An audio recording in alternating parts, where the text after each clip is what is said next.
बिस्मिल्लाहिर्रहमानिर्रहीम। मेरे दोस्तों, आपके इल्म में है कि जो सैलाब ज़दगान हैं उनको हमने शिफ्ट करवाया हुआ था यहाँ, और आज हम उनसे मिलने जा रहे हैं। और ये रास्ता आप देख सकते हैं बहुत ख़राब है। दरअसल बहुत से ऐसे लोग हैं जो कि हुकूमत की अदम दिलचस्पी की वजह कर जो है वो नहीं जो है वो अपने इलाके में जा सकें। दरअसल बहुत मट्टी है, बहुत नीचे जगह है। आप देख सकते हैं कि ये इन जगहों पे दरअसल इनके जो रिश्तेदार थे जहाँ पे हमने इन्हें ठहराया था, और दरअसल जो भी अखराजात हैं, सारी चीज़ें हैं वो हम कर रहे थे। अब उनसे मिलने का, मुलाकात का सिलसिला ज़रा कम रहता है। इसकी वजह यह है कि आज वो बीमार हैं, तो मैं ज़रा उनसे मिलने जा रहा हूँ।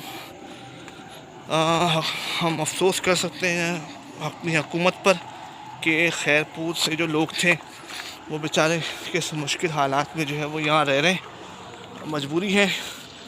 और इनके जो भी छोटे मोटे अखराजात हैं वो हम उठा रहे हैं। और आप सबों का बहुत बेहद शुक्रिया कि इससे पहले भी आप लोगों ने बड़ा ताउन किया था हमारे साथ, और हम उन तक अच्छी और बेहतर चीज़ पहुंचाने में कामयाब हो गए थे।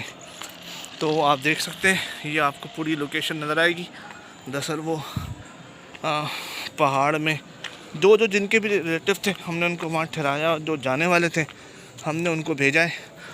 और वहाँ पर भी इंशाअल्लाह घर बनाने का सिलसिला और तमाम चीज़ों का सिलसिला चलता रहेगा। ये हम जा रहे हैं और हालत बहुत बुरी है, जगह डेंजरस है। आप सब अपना ख्याल रखिएगा। हम वहाँ पहुँचते हैं, कोशिश करते हैं कि हम थोड़ी सी वीडियो आपको दिखा सकें। ओवरसीज़ पाकिस्तानियों का बेहद शुक्रिया, उन्होंने बड़ी हेल्प की है। आप देख सकते हैं कि उनकी किस तरीके से उनकी जद्दोजहद रही है अपने कामों में। हम मशकूर हैं अपने तमाम उन लोगों का जिन्होंने हमारे लिए हेल्प की थी। बहुत शुक्रिया आप तमाम दोस्तों का।